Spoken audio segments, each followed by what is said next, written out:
Okay, hi everybody.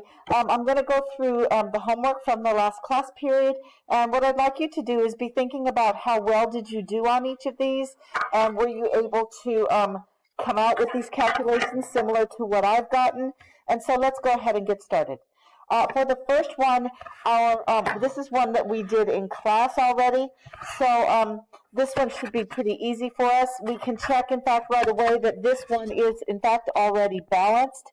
So that part is already done. It is, in fact, already a balanced equation.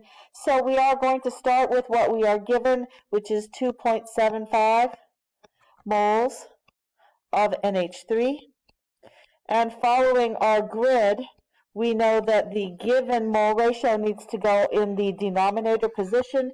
And so the mole ratio of the given, which is the NH3, is 2 moles of NH3. And that the thing that we're solving for is moles of nitrogen. So in fact, that was a 1 because there is not a balancing number there. So 1 mole of the nitrogen. When we do our math, we come out with 1.375 moles of nitrogen, but that needs to be rounded to 3 significant figures, meaning that our answer should come out to 1.38 moles of nitrogen. All right, so let's try the next one. The next one is referring to a new chemical reaction which is not already balanced, and we need to go ahead and balance it. So to balance it, I'm going to need a 3 in front of the oxygens, a 2 in front of the Fe2O3, and a 4 in front of the Fe. So the question is, how many moles of oxygen would be produced from 10.5 moles of Fe2O3? So our given is 10.5 moles of Fe2O3. And so again, we're going to put the given mole ratio in the denominator, so 2 moles of Fe2O3. Please remember that we are using the balanced mole ratio to tell us what numbers to use in our problem. And we are solving for moles of oxygen. That means we're going to use 3 moles of O2. So our calculation this time is going to be 10.5 times 3 divided by 2. And putting that in our calculator, we get 15.75, and we had 3 significant figures. So 15.75 should be rounded up to 15.8. Unit label, we have canceled moles of Fe2O3, leaving us with moles of O2. All right, remember what you are doing with this. You are thinking about how well did you do, what kinds of struggles did you have, and what kinds of successes did you have as well. All right, let's continue this onward. Let's go here. All right, and let's go on to number 3 and 4. That will finish this out for us. So let's go ahead and take a look for this next one. And for this next one, I can check and see that absolutely we already have a balanced equation, so that is all done. So this question is asking us for moles of water if we are given 13.9 moles of hydrogen. So that's what I'm going to start with, 13.9 moles of hydrogen.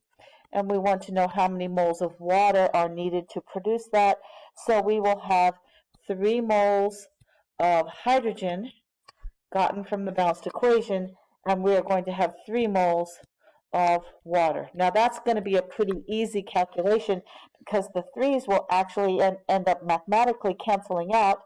Our unit labels cancel out as well, so we should come out with exactly the same 13.9 moles, but now that will be moles of water. And that makes complete sense because the moles of water and the moles of hydrogen are equal to each other, so that should be the same thing as we have found. Then we take a look at number 4, and in number 4 that is already a balanced equation, and we are given 3.5 moles of O2, and we want to know how many moles of SR there are. So I have 3.5 moles of O2, and the mole ratio is going to be 1 mole of O2 for every 2 moles of SR. So our overall answer is going to be 7.0 moles of SR after we cancel out the unit labels of O2. Okay, so those have been mole to mole problems. Now we want to move on to what about these two-step problems, the ones where we either have mole to mass or mass to mole. So let's go ahead and try that out. So here are two-step problems. And in this problem, we are going to be, we already did this one in class, I believe, so I'm going to quickly go through this one. This one was a question where we were asked how many grams, and we were starting from moles. So this is a moles to mass problem. So on this one, we have 1.75 moles of SR, and I do have to remember to balance this equation, so yes, it now is balanced. And in this one, since I start with 1.75 moles of SR, I'm going to use my mole ratio from the balanced equation. So I have 2 moles of SR, and I have 2 moles of SrO2 because they both have the same mole ratio in the balanced equation. But remember, there is a third step to this. When we realize we have to solve for grams, we're going to use the molar mass because molar mass of any substance is equal to 1 mole, and the molar mass of SRO is given as 103.62. So I get 103.62 grams of SRO. And then basically all I really have to do is multiply 1.75 times 2 times 103.62 divided by 2. The 2's cancel out, and I am left with my final result, which I believe comes out to 181 grams after we round to 3 significant figures. Our unit labels we've set up, so those all cancel out, and we are left with grams of SRO. Okay, so in this next problem is actually still using this balanced equation here. So we can see that what if we are given moles? That's going to be opposite to what we just did. We're asked how many grams? No, it's the same format. Given moles, how many grams? So we're going to follow that same format. We are given 2.6 moles of SR, and we are going to need to know how many grams of O2. From the balanced equation, we have 2 moles of SR, and we have only 1 mole of O2. And then finally, we are going to need to convert to grams. So I remember 1 mole of O2 is equal to the molar mass in grams of the O2. And remember, please, that that is 32 because 2 times 16 equals 32. And the 2 comes from the subscript next to the O. So our calculation is going to be 2.6 times 32 divided by 2. And so when we get this going on, we have 2.6 times 32 divided by 2, and we end up with 41.6, which has to be rounded for 3 significant figures. So my answer is going to be 42, and my unit label is going to be grams of O2. Okay, so those two problems have both been moles to mass sort of problems. But what if we need to see a mass to moles problem? In other words, the opposing way. So let's take a look at what it would look like in the opposite direction. So here on this next example is our balanced equation. Everything is already balanced here. And this one is asking us how many moles of KCl are produced from 45 grams of K2S. So our given is 45 grams of K2S. And the first thing we have then, based on our unit label, is that we need to cancel out the grams of K2S. And so the only thing we have for grams is molar mass, so I'm going to use 110.62 grams of K2S because molar mass is always equal to 1 mole of whatever the substance is, in this case K2S. And then I'm going to use my mole ratio of K2S, which is 1 mole of K2S for every, how many moles of KCl? Well, that's going to be 2, so 2 moles of KCl. So my calculation is going to be 45 times 2 divided by 110.62. And that is going to come out to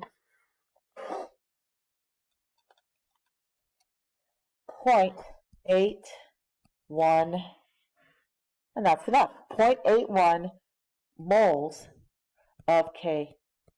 Cl for our answer, and that's because we are canceling grams, then we cancel moles of K2S, and we're ending up with moles of KCl.